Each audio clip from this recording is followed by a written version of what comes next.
Good evening, everybody. Good evening. Thank you for being here. We're delighted to be here to discuss what is allergy, asthma, and a few things more if we have the time. There's a lot of things to cover tonight, so we should get going. Yes. We want to welcome everybody to the Blue Zone Atlanta, where we're trying to restore our physical health. Oh, Green Zone Atlanta, pardon me. And that we're trying to restore our spiritual health as well. Today's topic is about allergies. Now, look at lovely. To some people, there's to right? But I believe God designed all of us to be in nature as we understand what allergy is all about and the asthma and things. Hopefully, we can be out there with the Lord, right? If we just look at the definition, what is allergy? Allergy is an abnormal reaction of the body to a previously allergen introduced by inhalation, injection, skin contact, which often manifests by itchy eyes, runny nose, wheezy skin, and rash and diarrhea. Now, this is important for us to understand. Allergies cannot develop unless you've been introduced to your body first. This is why a lot of parents come and ask me, I think my baby who's a 4-month-old, I think they're allergic to pollen.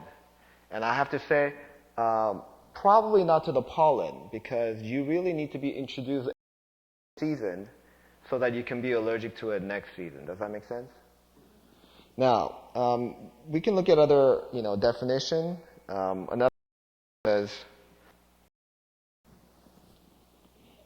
which says an abnormal reaction of the body or the immune system to a allergen, very similar, or foreign protein. I added that because we want to understand that when we talk about allergen, we're not just talking about, common stuff. It is actually just proteins that our body is being sensitized to. Okay, so we see. Now, when you look at this photo, doesn't that make you just itch? Now, there are many things that many people are commonly allergic to, particularly in the food.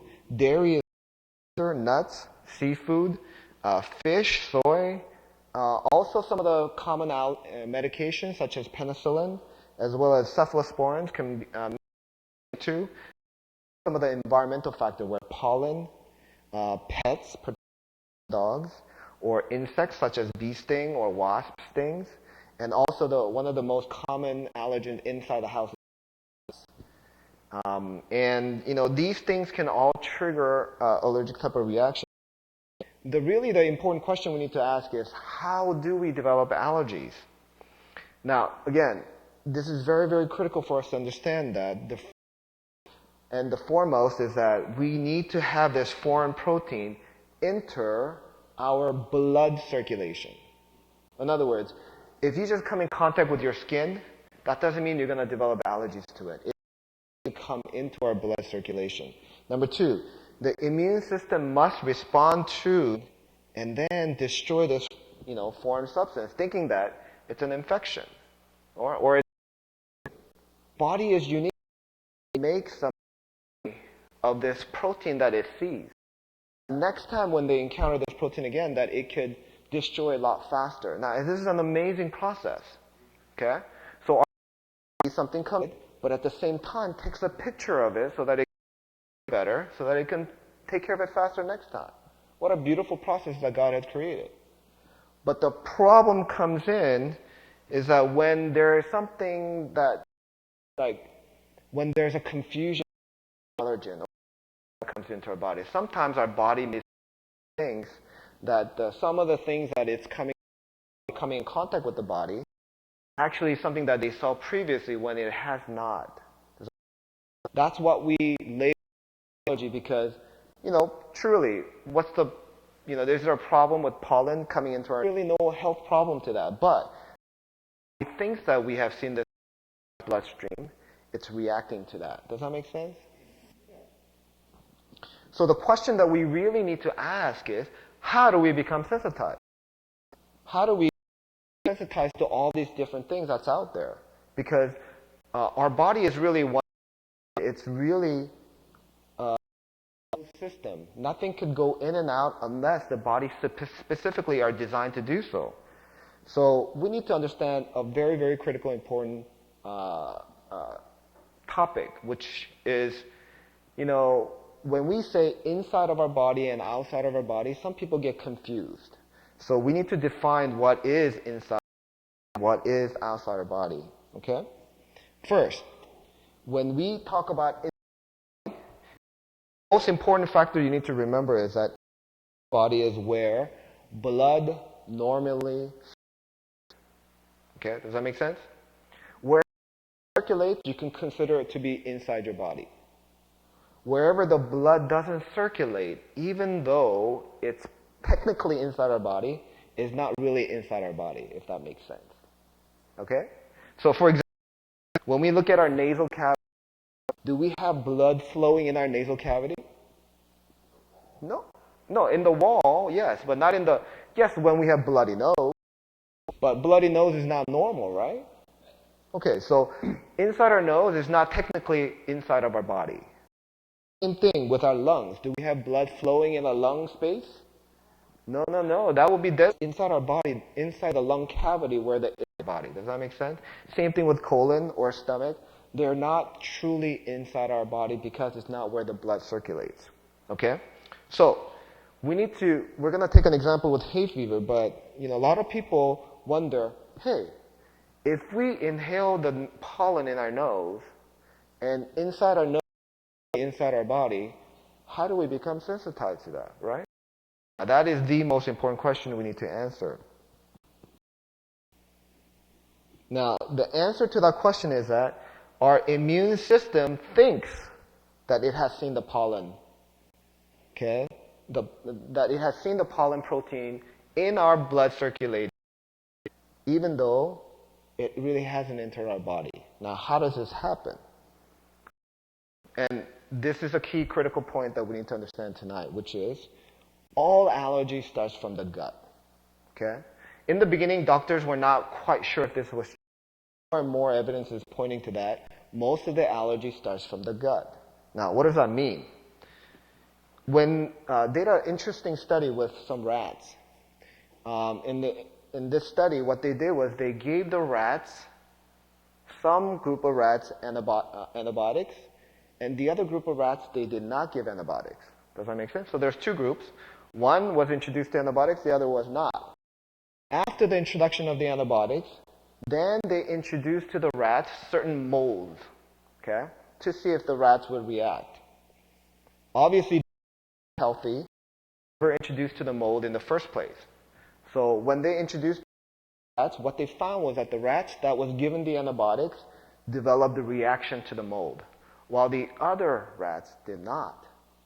Now, isn't that interesting? Antibiotic make you become sensitized to the mold because the rats antibiotics, they didn't respond to the mold like the other rats. Okay? Now, this is a very, very important concept for us to understand.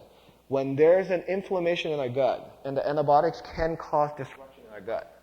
When there's an inflammation, you can see the picture right here. Normal gut on the left-hand side, and then a damaged gut.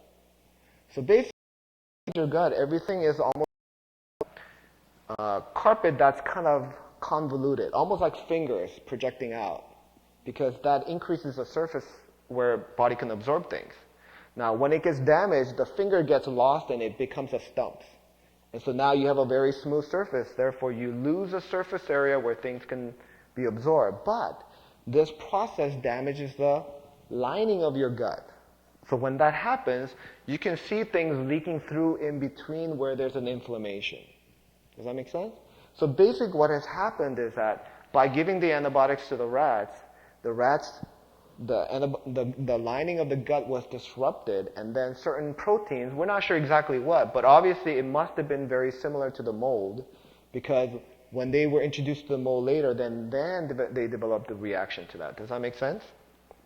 So this is all same thing with gluten, this idea about gluten sensitivity as well. At our body, we talk about this intestinal permeability, where people are consuming certain diet, they're not really absorbing them well.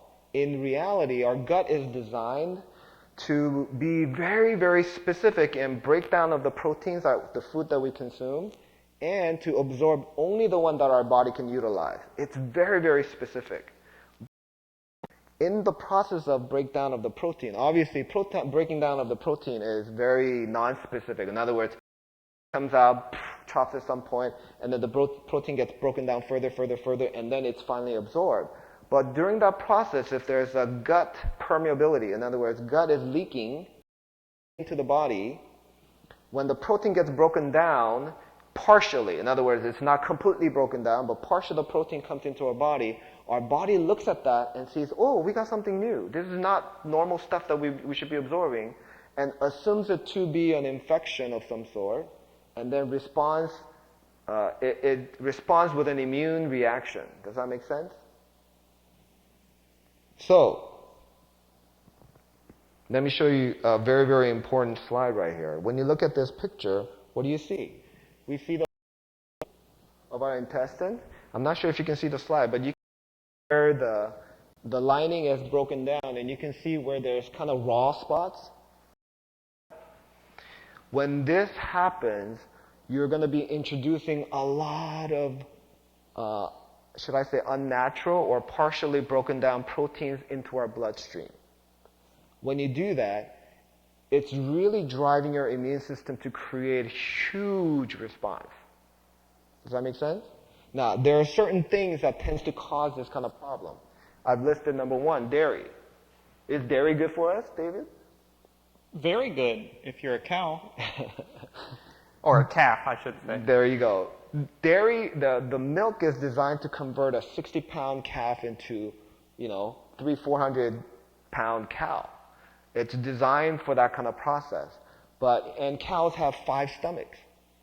But humans, we only have 1 stomach. The difference between cow's milk and human milk is that cow's milk is very compact. And the proteins are folded together in a very tight process. So the body has to produce a lot of acid to break down the cow milk protein.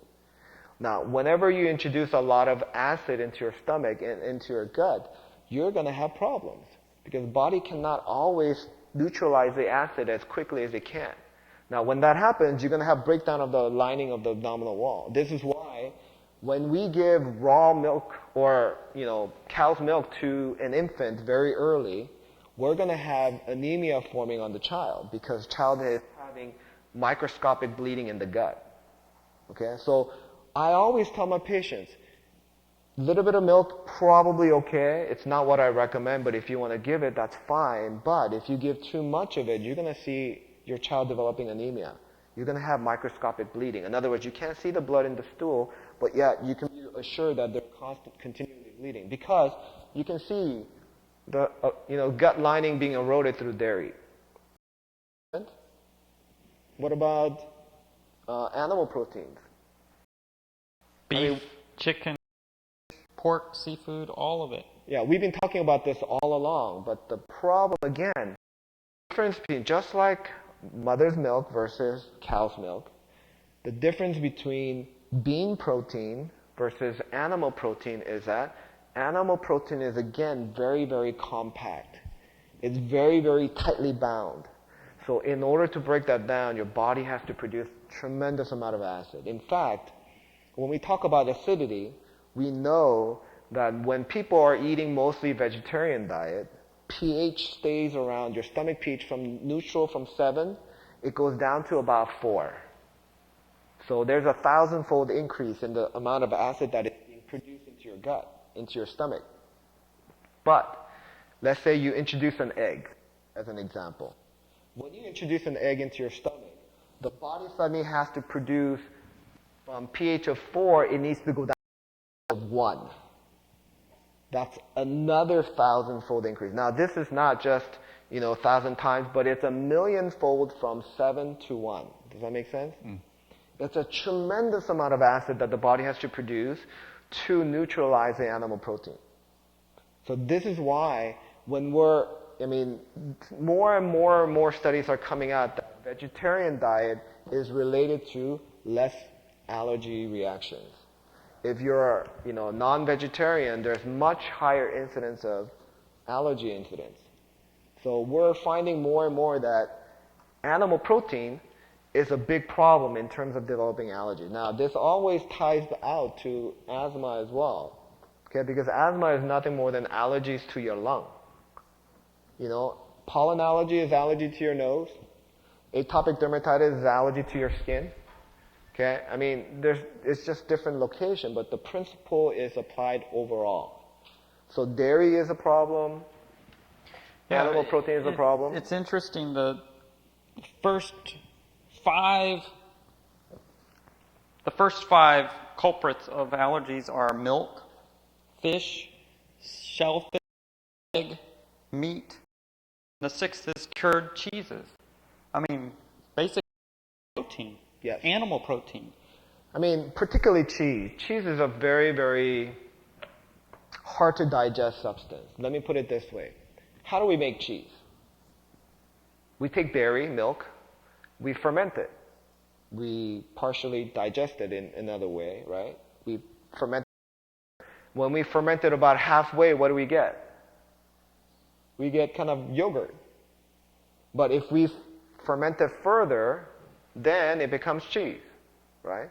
So the bacteria and the things that can digest the milk has processed it, and then finally has turned it into cheese. Now, does cheese go bad? It could, but what's an aged cheese? I mean, you got a bunch of cheese that you can put it on the shelf as long as the condition's right. You can keep it forever almost, right? If you got a little mold growing, you just kind of dust it off or shave it off, and then you got yours is still good.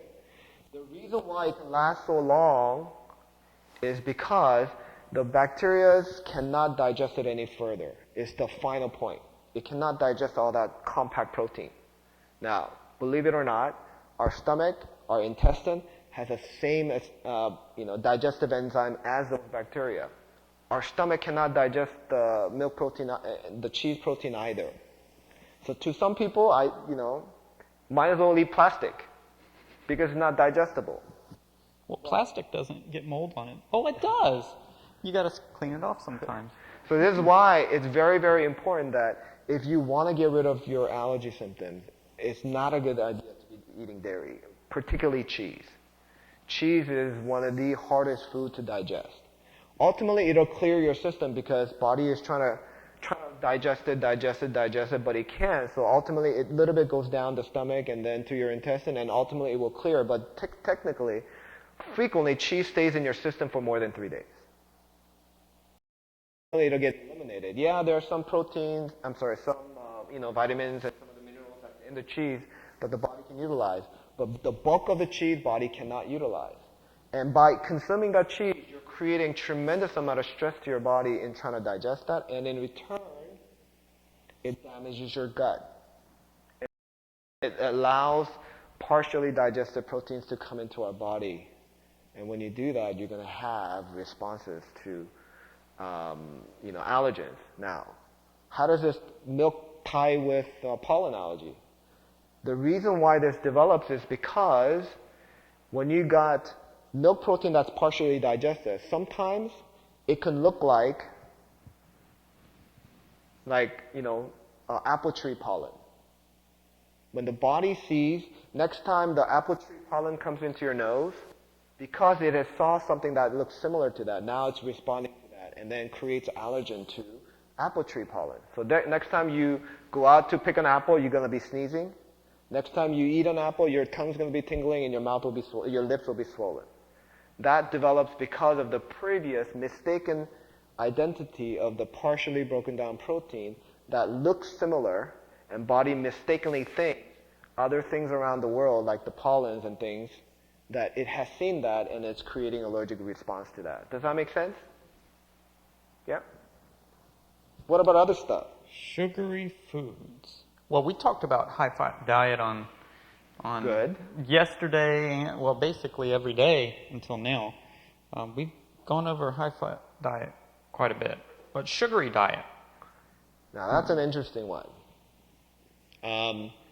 Sugary diet, I never understood this until a couple years ago when we were trying to understand, ADHD and some of the neurologic problems. But there's a principle that comes that in our gut, we have overflow of good bacteria and bad bacteria. And we also have colonization of yeast. Okay, now, all of us have that to some degree, and some of that is normal. But when we're consuming high sugar content, what it does is, usually the bad bacteria and the yeast, particularly the yeast, loves sugar. Okay? So when you're constantly eating sugary food, some of that undigested sugar that gets to the lower bowels, it's like, throwing a party for the yeast. And when the yeast overgrows in our gut, yeast is notorious for, it's a fungus. It likes to root in and grow. So what it does is it's rooting into your bowels and creating wounds or puncture points for things to leak into your gut. So when people are consuming a lot of sugar, a lot of sugary food, like such as cakes and candies and, chocolates and things like that, that contains a lot of sugar, you're overgrowing the yeast in your gut, and then that kind of sets the ground for allergy development, which is a fascinating thing. And so, I tend to recommend people with high allergies. I say, are you eating a lot of sugary food? And if they are, I usually get them off of it as quickly as possible. And there are certain things you can take. Yes, you can take antifungal medication, but there's something naturally over the counter as a supplement. It's called grapefruit seed extract, which is excellent. It's known to be as effective as antifungal medication, but there's no side effect to it. So it's very, very safe, and it works very, very well in decreasing the fungus in your gut due to the sugary content in your food. Right. Spicy food. Well, Sam, you've already talked about a 15-year learning curve for me, because I gave up dairy, became vegan when my first child was in the oven. Okay. And my allergies got a little better. Now, I was vegetarian already. And then I gave up sugar. I gave up caffeine. And I got better, but I still had that allergy. I mean, severe allergy. When I would go outside certain times of the year, I would just sneeze my head off. Mm-hmm. And even when I'd mow the grass, I'd wear a mask and my nose would just run. I couldn't get around it. So we'll get to the part how I don't have that anymore, but you're knocking them one out at a time. Caffeine, spicy food, all these things, a sugary diet, it was like stair steps, just getting rid of my allergies. Yeah, it's amazing how to some people it's the sugary food, to some people it's the meats, to some people it's the cheese. I mean, cheese was one of the hardest things for me to give up. I just love cheese. I just love pizza. But, once I was introduced to a better diet and I was able to find cheese substitute, that was the only way I was able to get off the cheese. But boy, cheese made out of cashew and, other nuts, it's wonderful. And yet it doesn't cause any problem for me to digest. And what a blessing. Well, what's funny is people don't realize that cheese is very addictive, because that's right. To make 1 pound of cheese, it takes 10 gallons of milk, and so it's very concentrated. And there's a substance in the cheese. I'd have to go and look for the name. Was it? No, that's not hypoxanthine. Hypoxanthine. Yeah. And it binds in the brain, and it's actually addictive. That's right. And so it's very difficult to give up. Just like caffeine. I mean, you'll have withdrawals from that. That's right. I know someone's told me earlier this week and today, turned off the caffeine and it's got headaches and, all those things that come with that. That's right. So, any kind of addiction, there's problem associated with it. And in this case, cheese can be almost, people perceive it as a good food. it's coming. I mean, like today, I had a parent who's making homemade cheese for their child, and I'm going, oh, that's a very noble idea, but it's the wrong food to be giving to your child because it's promoting more allergy, asthma, and diabetes symptoms to your child. Why would you want to give that? And hypertensive. And you know, being Asian, I mean, like I'm Korean, and so we love spicy food. And you know, eating spicy is just natural for us. But you know, I realize that when you're eating really spicy food, that hot pepper is notorious for causing bleeding in your stomach. They actually look through a scope to look inside your stomach, and every touch, it was bleeding. And so you can imagine the pepper is going down your gut, just puncturing holes everywhere and making it bleed. How terrible is that? That's why Asians, they tend to have more stomach cancers because they're constantly damaging the lining of the stomach. What about, you know, we really should discuss the fermentation because that's a really, really important factor for us to remember. Well, like I said, I had given up dairy. I had given up the sugar. I didn't realize about the, but I gave up spicy food and alcohol. Never drank a drink in my life, but I gave up alcohol all in the same day. And Tell us how you did that. in one day, I went from runny nose, sneezing, to never again. That's amazing. To where I can mow the grass.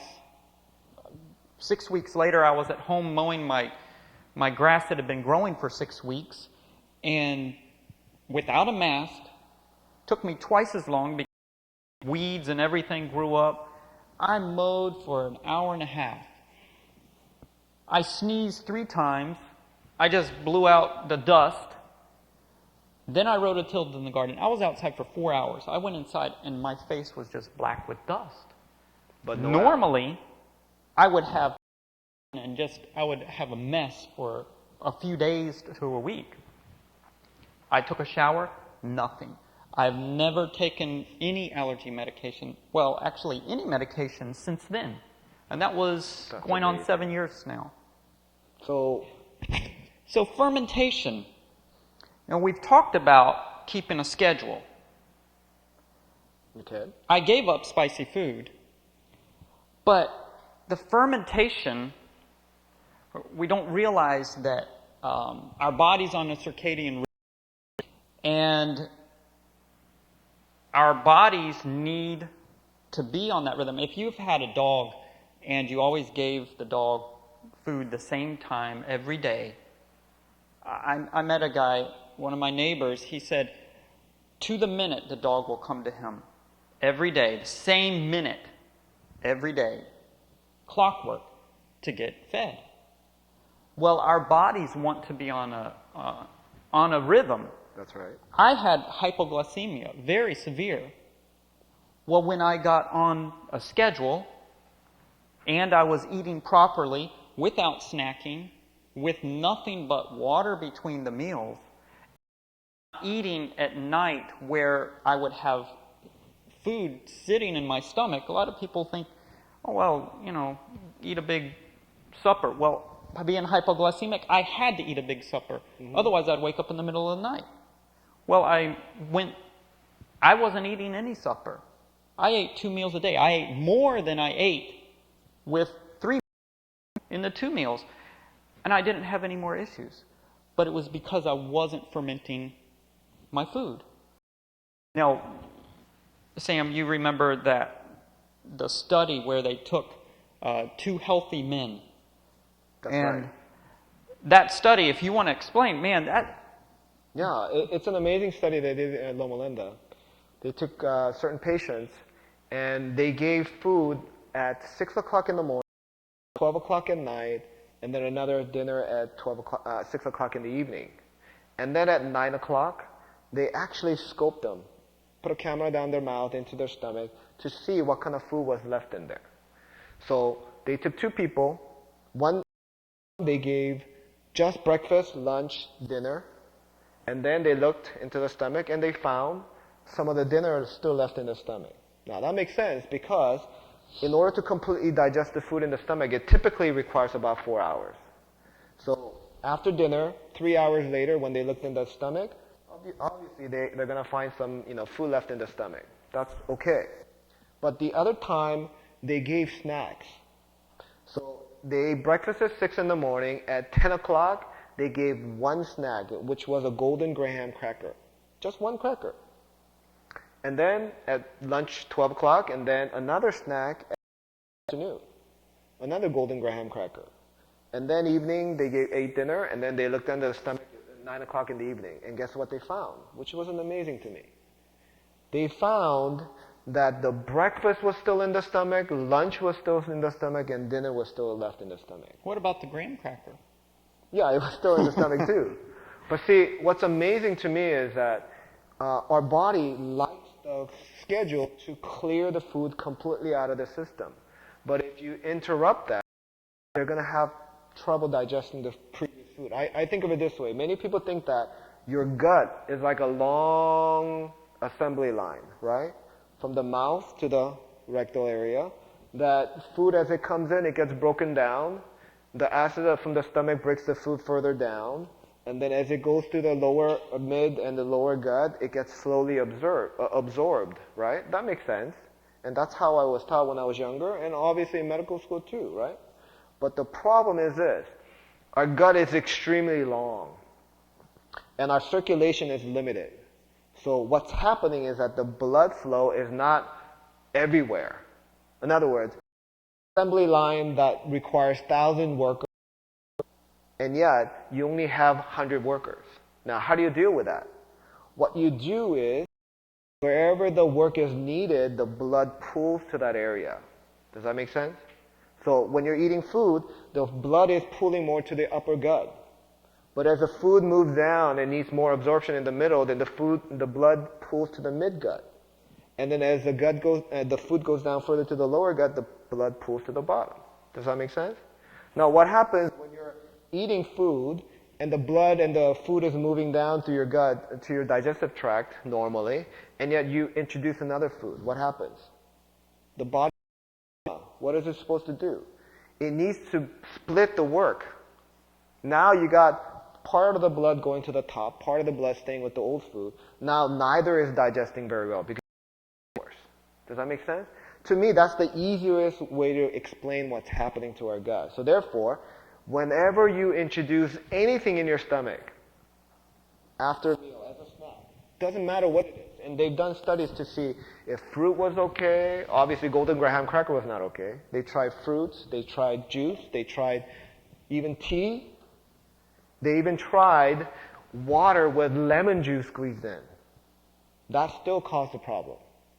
So anytime you perceive your brain to say, hey, I'm sending food down because you're tasting something other than water, then your body responds by slowing down the digestion. Now, they've done to see how long the digestion can, be extended. And, they did another study where they did an x-ray to see how food was emptying, and they compared it with other snacks. Now, most of the snacks would slow down the digestion from about 4 hours to about 8 hours.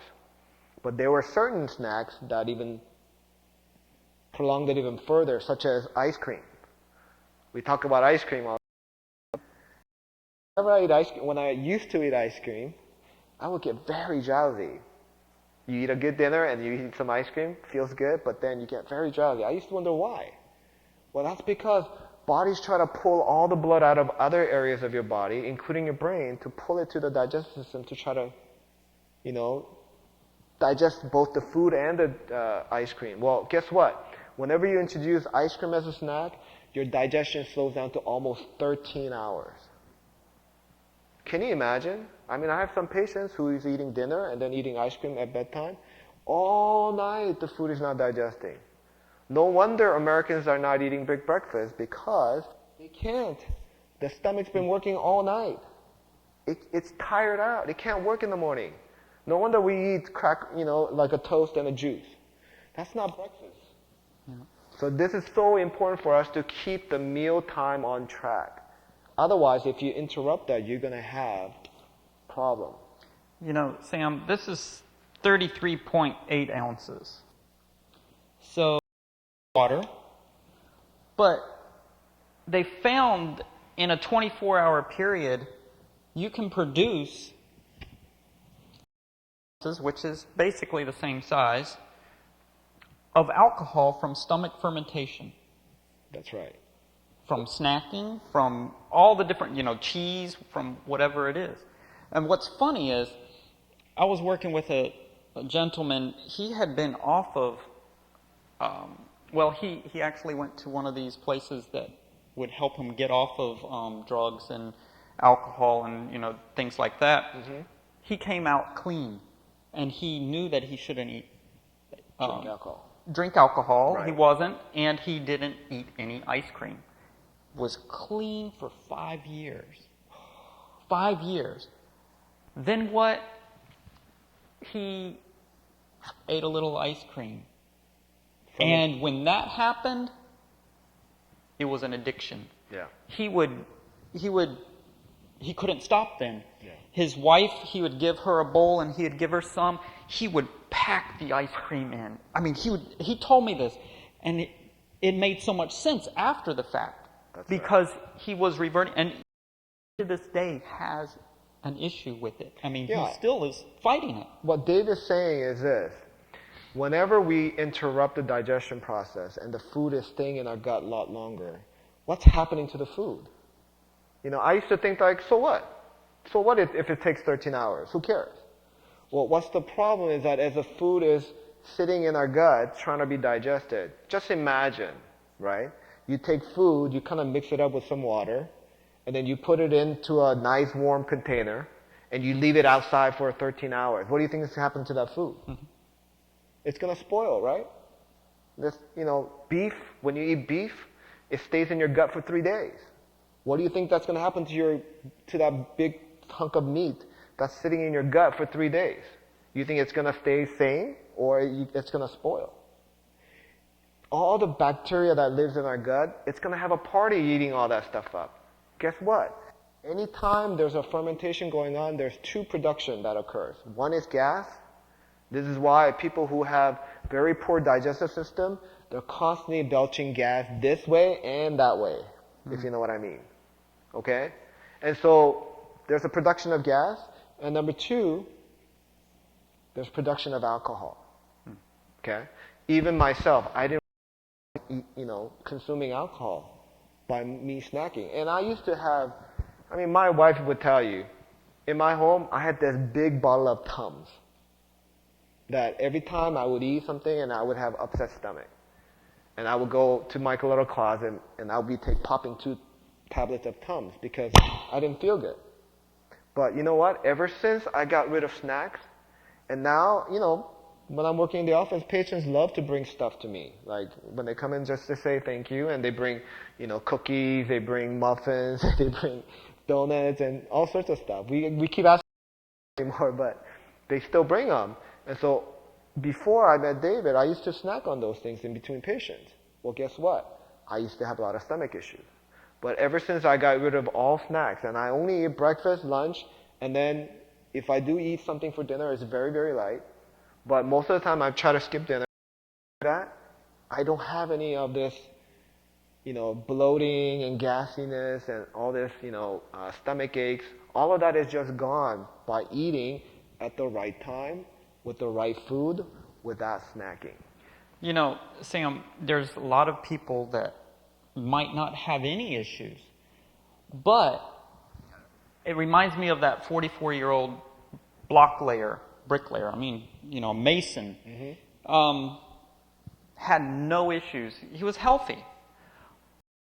After changing his lifestyle to not snacking, to being on a schedule, to going to 2 meals, and if he was eating a supper, it was a proper amount of time and very light. In 2 days, he came back and he stated to me, he actually gave a testimony. He's like, I feel so much better than I did. And he didn't even feel bad before. It really is amazing. Sometimes I have kids coming in complaining a lot about migraines and headaches. But I have to tell you, I ask them about their diet history, and frequently they'll tell me they're eating irregularly, and they're eating late at night. And what happens? When you have alcohol production in your stomach, in your gut, all of that, it gets absorbed. Now, doctors have actually proven that this is occurring because they've labeled it now. They call it auto brewery syndrome. In other words, you got a beer factory in your gut. Okay? Because they found patients who they were seeing inside the hospital who smelled like they were drinking alcohol. And they questioned them saying, hey, are you drinking alcohol? And the patient's like, no way, I'm in the hospital. Why would I be drinking alcohol?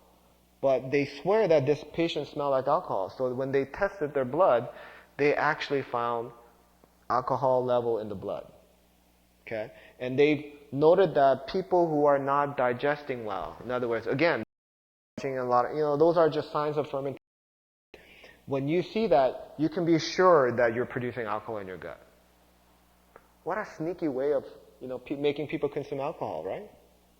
I mean, a lot of people don't realize that they're consuming alcohol even though they're not actually drinking anything. Mm-hmm. And I've counseled with a few of these athletes. Had someone that was doing triathlons, training for this, and years in the making of doing this. And after 2 weeks, he drove 10 hours to Virginia to help his dad with this. I mean, he was so amazed what happened to his times, his running and everything. The recovery is so much faster. Had another guy, he had both knees replaced. He was a runner, and he couldn't compete anymore. And after 2 weeks, he came back and told me, he said, in these 2 weeks, I'm now running enough that I can start competing again. Yeah. Alcohol is one of the most poisonous substances that we can put into our body, really damaging our body. They say that if you consume alcohol, wherever alcohol touches, it's creating holes. Sort of like vinegar, because vinegar is just, alcohol gone bad? That's correct. And so whenever you're consuming either, alcohol itself, or you're consuming vinegar, or you're eating improperly and you're creating your own alcohol in your gut, again, you're creating holes in your gut. What happens when we create holes in the gut? We're going to have proteins and other things being absorbed into our gut, into our bloodstream, where then now the body thinks that it needs to take care of all of that, and at the same time take pictures of it, keep a memory of it, and then if it sees anything remotely similar to that, you're going to have problems. Now, this is why there seems to be association of diabetes type 1. This is where little children, they develop, the pancreatic cells gets destroyed by your body. In other words, it's an autoimmune disorder where the body is destroying itself. That is highly associated with dairy. Okay. What is the problem? Same thing. Can you imagine how much your body is so wonderfully made, yet if you have flood of things coming into your body all the time, can you imagine what it's doing? But just like David said, if we shut that down, the beauty of it is this. If we stop the gut or the permeability of the gut, what happens is that as no new antigens, no new allergens come into our system, the body begins to downplay. The immune system calms down. And it slows down the immune responses. And gradually, and in some cases, very dramatically, it can reverse your allergy symptoms. And it is truly amazing how, as I have, even my allergy has calmed down dramatically, yet anytime I wink and, consume something with dairy or whatnot, immediately I can feel that my nose gets itchy, my eyes get itchy, my skin gets a little bit more itchy. It's amazing how that works. I noticed in the allergy season where I used to have allergies. We should be bad right now. Yeah, I would be. Did I go backwards? I lost one that went off the slide. So as we understand the allergy component, so what can we do to reverse our allergy symptoms, right? Because in reality, this all ties into everything, whether it's allergy, asthma, autoimmune diseases or disorders, or even, when our immune system is not working, attacks associated with, also problem with cancers and such. Okay, all those are all tied and related to this. So these are some of the steps that we need to go through. So now we're going to go in, well, how do we address this? Ways. There's obviously going to be diet. Then there is lifestyle. And there are remedies. Now, most of the time, people don't need to get... So the diet, there is a 5, and it starts out with the diet. Remove all allergenic foods from the diet. And right now, a list of foods that increase histamine your body will produce more histamine because of them, so they're allergenic, correct? Correct. So you got dairy, which we've covered, fish, shellfish products, gives you all those different things, eggs, all flesh, especially pork and additives. Now, something which includes colorings and all preservatives. Well, what about sulfur? I mean, I go get prunes at the store, they're sulfured. Or, well, actually, there are some raisins that have no sulfur, but some of them do. You mean as preservative? Yeah, as preservatives. So you will find that those preservatives will actually increase your allergy. Now I remember what I was going to say. Okay. When I overeat during the allergy season, and I overload my stomach, I indulge, I eat too much, within an hour, it's very quickly, my nose will start running. I don't have to take anything. I know what I did wrong. Mm-hmm. And then I have to back off a lot. So sometimes I don't even eat the next meal. I will forego one meal, and then it is clean.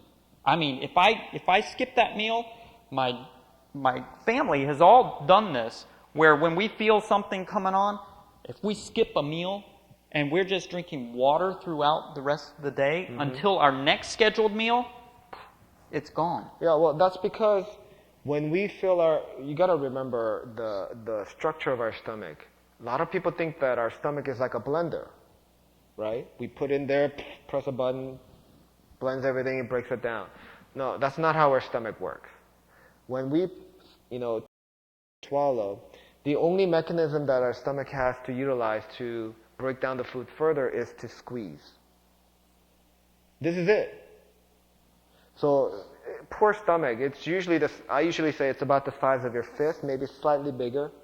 Okay, so, this and this put together, it's about the square of that. So it's not really big. So you can, for all intents and purposes, it's about the size of your stomach. Yeah, you can stretch it to about 3 to 4 times. But if you start stretching to the maximum, guess what happens? Do you think it has the ability to squeeze and to mix the food up?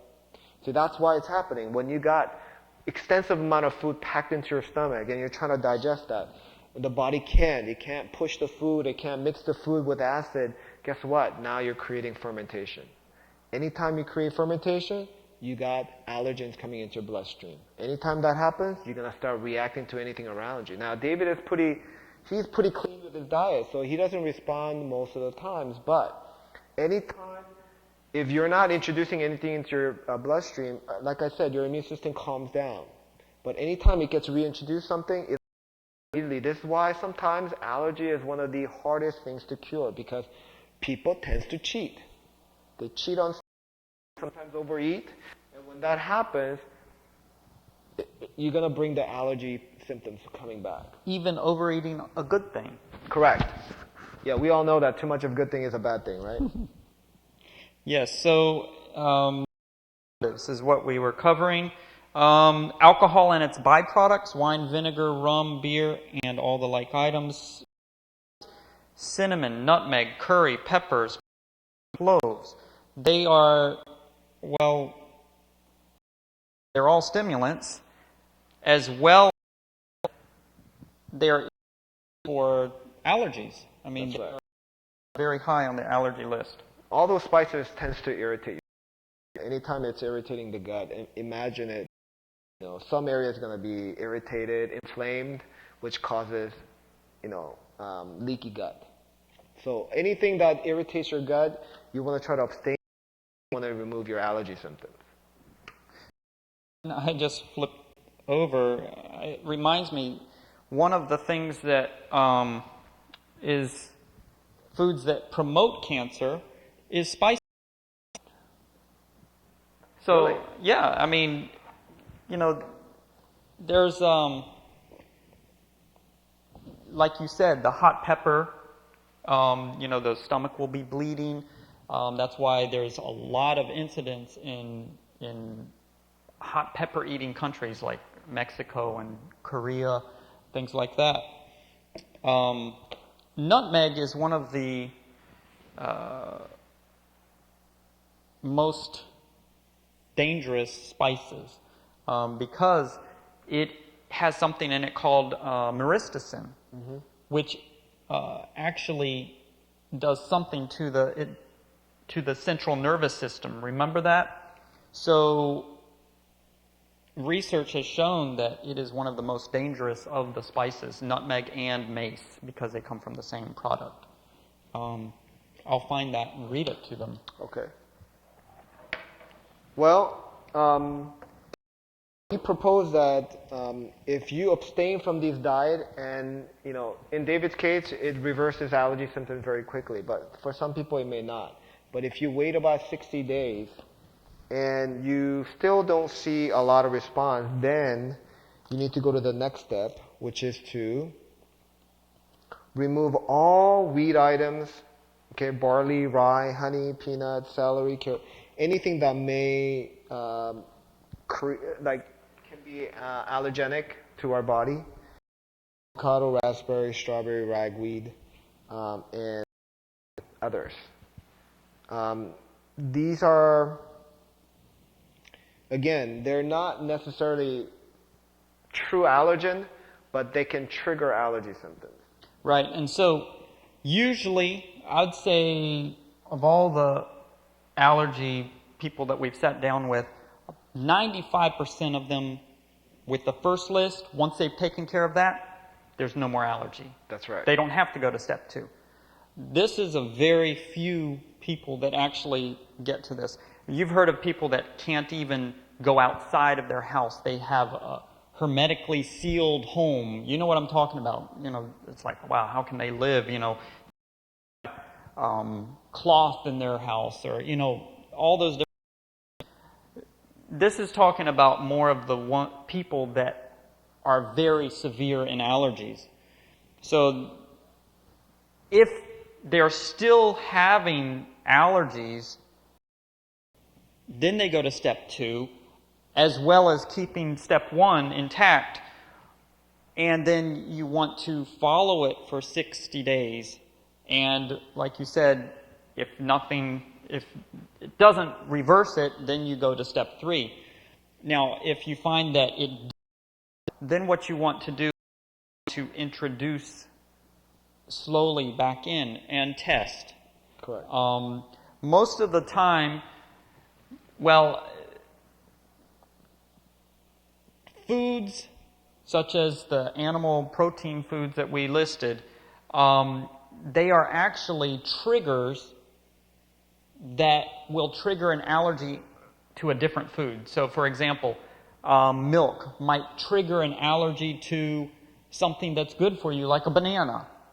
But then when you lay off of the milk, eventually that allergy will go away. Now, and you may be able to reintroduce banana, is what you're saying. Right? Yes. In fact, when I first learned this, right at the beginning where I said I changed everything and the next day I didn't have any allergies, that first day I actually ate mango. And I didn't really grow up eating mango and stuff like that. Within 15 minutes, my hands were beet red and swollen. I had hives all over my body. And I was like, what's going on? And that was the only thing that I ate that was different than what I'm used to. I took a dose of charcoal, activated charcoal, which is... one of the supplements you can take to yes. reverse allergy symptoms. And within an hour and a half, everything had gone back down to normal. So I'm like, well, I'm going to stay away from mango. But 2 months later, I'm like, well, my family loved mango. Mm-hmm. I mean, lovely. after they learned of it, then they started eating it. And I'm like, well, I'm not going to touch it. Well, after a couple months, I tried some. I didn't have any problems. And I can actually eat mango, no problem. But it was getting rid of those things, which was only spices, additives, and the fermentation. Yeah, very irritable state, hypersensitive state. The body may react to just a lot of things just blindly. But as the inflammation calms down, the allergy symptoms begin to calm down, then it'll be very specific in trying to figure out what is what. So imagine if if the immune system is like an army. Imagine just army everywhere in the street. They're going to just grab anything and try to process it, right? But as the inflammation calms down, then as the army calms down and there's less of an army out in the street, then they're going to be very specific in looking for the right target, if that makes sense. Yeah. Now, I promised you that I would tell you about nutmeg and mace. These are the different spices that are stimulants, and it also gives more information about it. The use of nutmeg and mace is not recommended. They contain the toxic alkaloid myristicin, whose narcotic effect depresses the central nervous system. These are possibly the two with the most serious health effects. So, actually, in the Caribbean, the ladies will carry around a piece of nutmeg in their purses. Now, Really? what do you think that would be for? I mean, if it is depressing the central nervous system, what do you think they would be carrying it as an emergency supplement, so to speak, as they're walking around, in case something happens? What did we talk about, not last night, but the night before? Okay, last night was diabetes, hypertension. What does hypertension, what is it called? The silent killer. So, when a stroke happens, the nervous system is affected, correct? What they would do, they would take that nutmeg and put it in and hold it in their mouth, and it would stop the stroke. Now, it sounds really, wow, that's far out. I mean, all of this stuff sounds far out to many people. Yeah. But I'll tell you, just if they even try keeping on schedule, it'll blow you away in just a couple days. I mean, really. So in other words, nutmeg was acting like nitroglycerin, where people would take it in their tongue. Wow, it's an amazing story. So when we had individuals that had the drooping face from a stroke, after the fact, they've already had the stroke, introducing nutmeg, and they would actually, there's a certain way that it was done, within a week their droopy face was gone. So in other words, they improved the circulation to the stroke part of the brain, and they were able to reverse some of the stroke symptoms. Mm-hmm. See, that's an amazing story. This is how powerful some of the supplements can be. Now, you do need to be very careful, particularly with some of the stimulating spices. This is why you need to be very, very careful and understand some of them before you just take anything. Right, and we didn't cover this last night because we didn't have time, but there was a nurse up in New Jersey who, after 2 weeks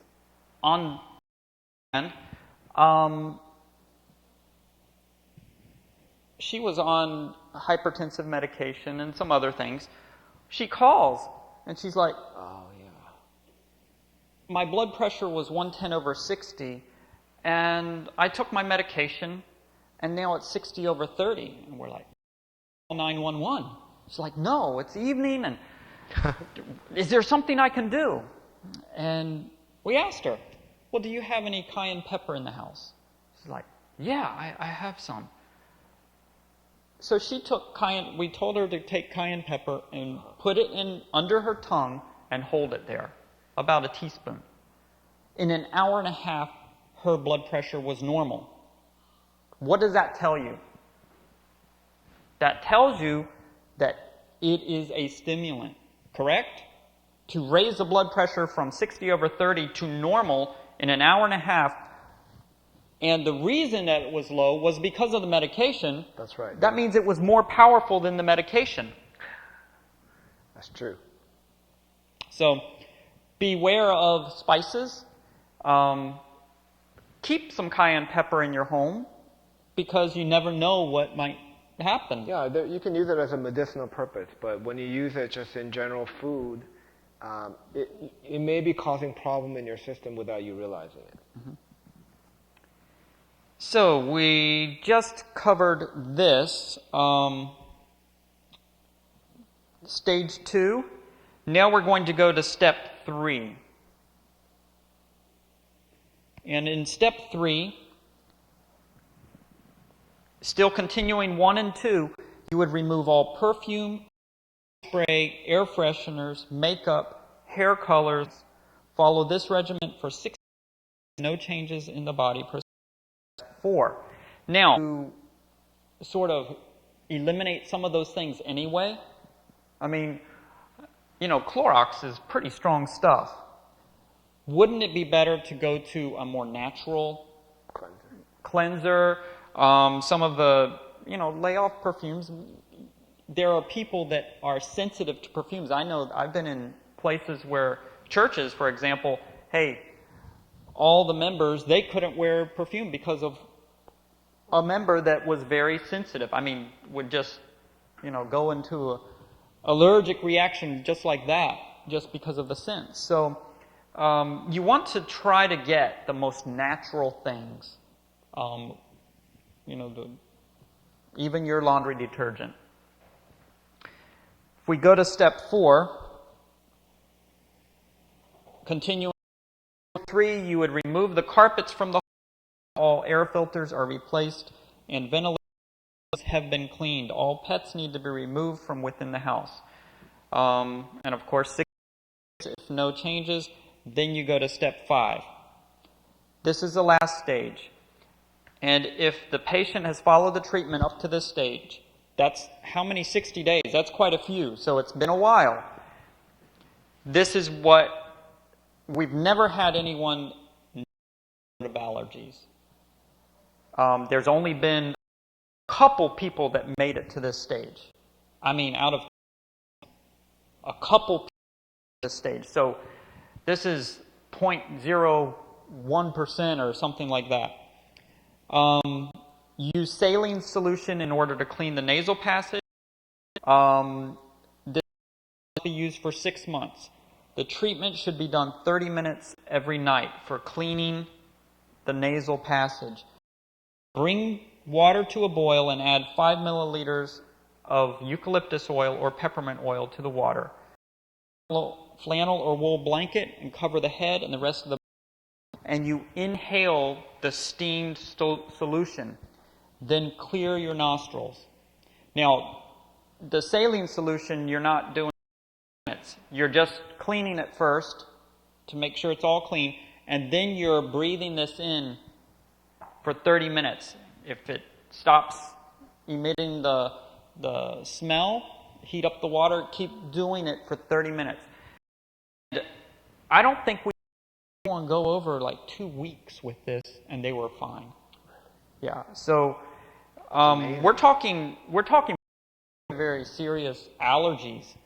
If going through all that, it's amazing. But they continued on doing this. to get their body used to not having those allergens bother them. And after this, always when you do any hydrotherapy where you're sweating, you want to splash cool water on the face to close the pores, and it helps you so that you don't catch colds, but the cool water will close the pores and take care of that. So, lifestyle, lack of rest. You know, I found that if I get to sleep late, I will notice a little tinge of a nose problem, you know, when it's the allergy season. So rest is important. And we talked about this, you know, the melatonin and the body healing and all of that. So it's important to have a tendency or a schedule of going to sleep before 10 every night. I mean, these are all components that we need to incorporate for general health, but specifically if you have a certain serious medical condition, it's very, very important that you go on a good schedule and that give your body that it can recover from the daily activity. You know, I had individuals that were diabetic, and you know, what is one of the things that doctors many times would say, you got to eat how many meals a day? 5, 6 meals a day, you know, all these small meals. And when they go to 2 meals and eat in the proper order, which we didn't cover, but the reason you would eat in a specific order, when you eat, say for example, I'm going to eat a breakfast. If I eat my fruit first, what happens in my mouth? As I'm eating, chewing, predigestion is happening in the mouth with the saliva. And when it gets to the stomach, it actually helps the stomach prepare for the food that will come after it. It prepares the digestion. What does it help produce? Isn't it pepsins? I don't even know. Pepsin. So as I'm eating that fruit and vegetables take about 15 to 45 minutes to digest. So as I'm eating the fruit, I'll eat, you know, an apple and a banana, and then I'll eat my waffle. Well, as I'm eating that, it takes me about 10 to 15 minutes to eat my fruit. How long does fruit digest? Well, very quickly. Yeah, very quickly. And the first thing that happens in your stomach, it actually separates the liquid from the solids. And so it's doing that.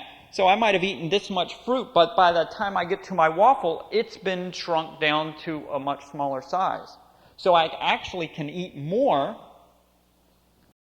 The waffle or my granola or my oatmeal or whatever it is, when it comes in, the stomach can concentrate more on that. Now, if I reverse that order, what ends up happening? Well, again, your stomach is not a blender, so it can't mix up the food. Typically your body maintains the order of the food that you ate. Now, there are certain food combination that doesn't work well. For example, fruits and vegetables don't mix well because it requires different enzymes to digest that. So when you consume a lot of fruits and vegetables together, which a lot of people do, then you're going to create fermentation in your gut. Okay? So when you're eating, and David is mentioning the certain order of food that you should be consuming because your body needs to eat the food that you're going to digest the quickest first. In other words, fruit is typically the most easy to digest food, so you should be consuming the fruits first. And then you should be eating food that's kind of intermediate in digestive process. And last food, you should be oily substance which require the most amount of time to digest. Mm-hmm. Now, if you reverse that order and you're consuming very fatty meal first, and then you're putting heavy amount of fruits at the end, what's going to happen is that the fruit cannot bypass the fatty meal and go down in the digestive tract. It needs to sit up there and wait for the rest of the fatty meals to be digested. Well, guess what? Anytime food is sitting in your stomach or in your gut for a longer period of time, more than it required to digest, then you're going to create again fermentation. And this is why eating the right order of food is just as important as as when you eat. And you can actually eat more and get the nutrition from it. That's correct. And David always mentions that, two people could be eating the same food, yet one person will be absorbing and digesting the food properly and getting the right nutrition out of that food, while another person, wrong order or in the wrong timing, you can create a big mess in your gut and create huge fermentation and almost no absorption of good nutrition from that food. So, again, eating what you eat, when you eat, and in the order you eat, they are all important. When I recognized that, it was a mind-opening event, because when I started recommending patients to, then I began to see dramatic improvement in some of the patients, if they follow. Mm-hmm. Yep. It's something that you won't find out there on the internet. You won't find all this. That brings it up. Well, eating on schedule, now science is starting to say that. I've even seen some articles on Yahoo. Schedule is very important for longevity. And it's all coming out of the studies. Well, this was written about, basically everything that we've been presenting this week was written 150 years ago.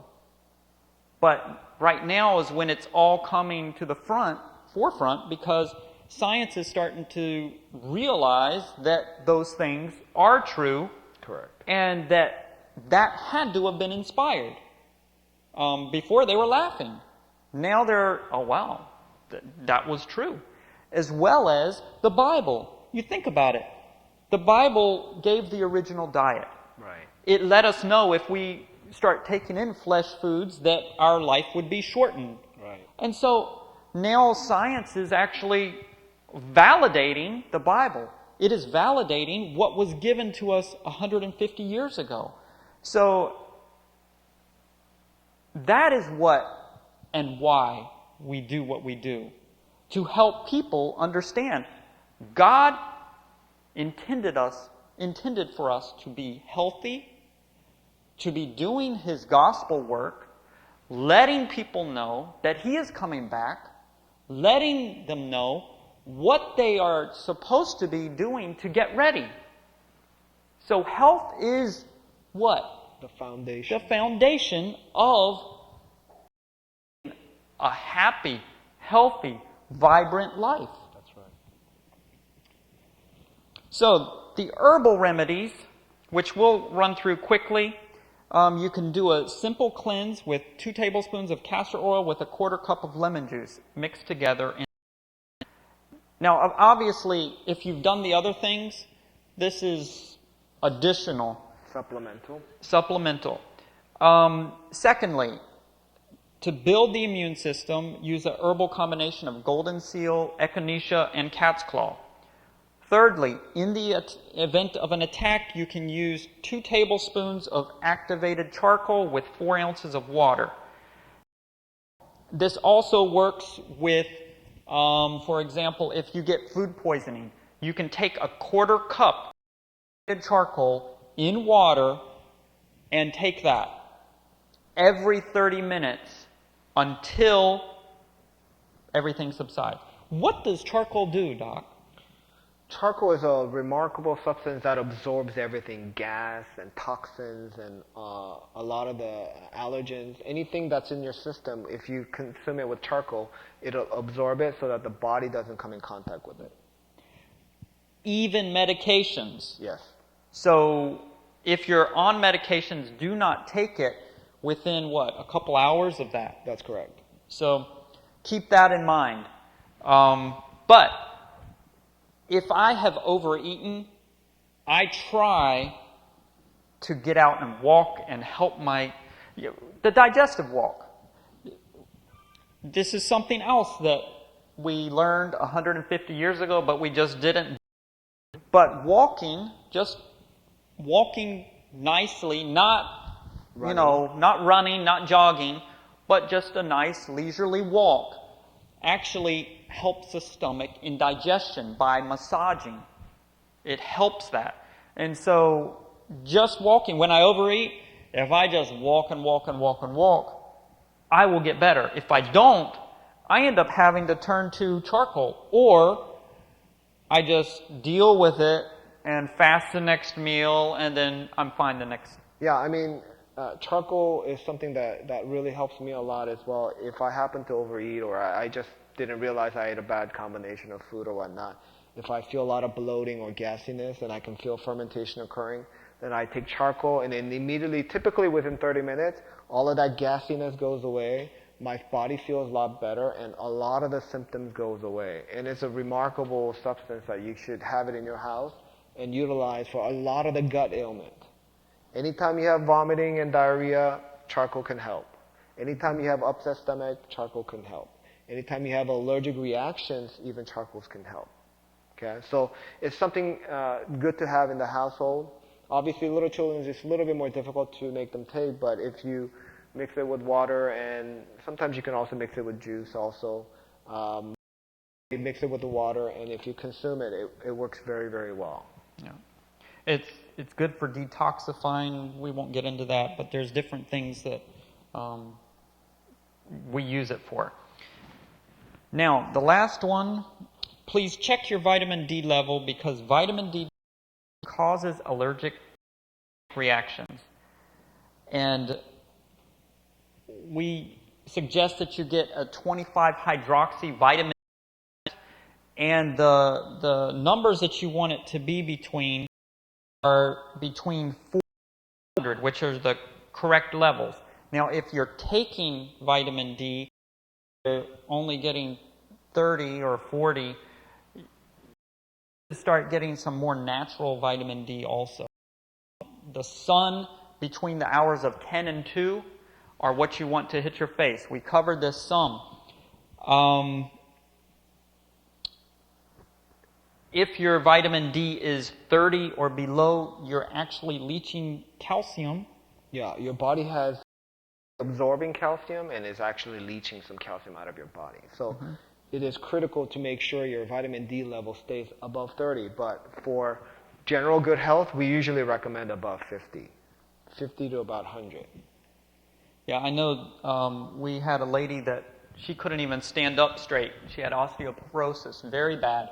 She couldn't stand up straight. In 1 week, she was standing upright. In 3 months, her osteoporosis was gone. Yeah, vitamin D is required in a lot of your body. And it's associated with many diseases. And so if you're deficient on vitamin D, you're crippling your recovery. So you want to make sure your vitamin D level is in the optimal level in order for your body to recover healthily. Yeah. I think we covered most of this. We covered a lot. Are there any questions? I do want to add one more thing. The recent study showed that if our body is dehydrated, then our body has natural tendency to produce histamine chemical. As you know, that's more related to allergies. So people who are dehydrated, they're going to be more allergenic. It's very important that we are constantly drinking water and keeping our body. We're talking about this sometimes all separately, but it's very, very important for us to be eating right, drinking right, resting, okay, and making sure we're getting enough sunlight, making sure we're getting enough rest, right? All of those tie together for general health. And so please drink your water, and I hope this information was very helpful. Yes, you had a question? The 25-hydroxy vitamin D test. You need to ask your physician.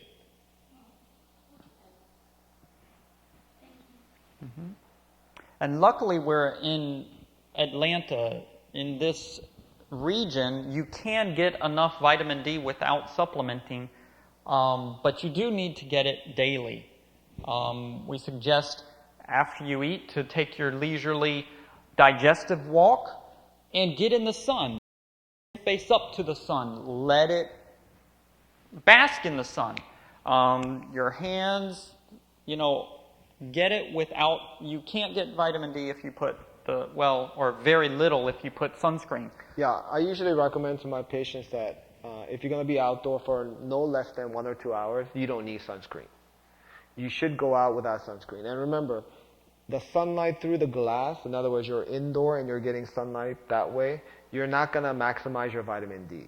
So it's better to be outdoor, in the fresh air, in nature, and getting the sunlight directly on your skin. I know some people are, very sensitive to sunlight, but anybody can handle 30 minutes.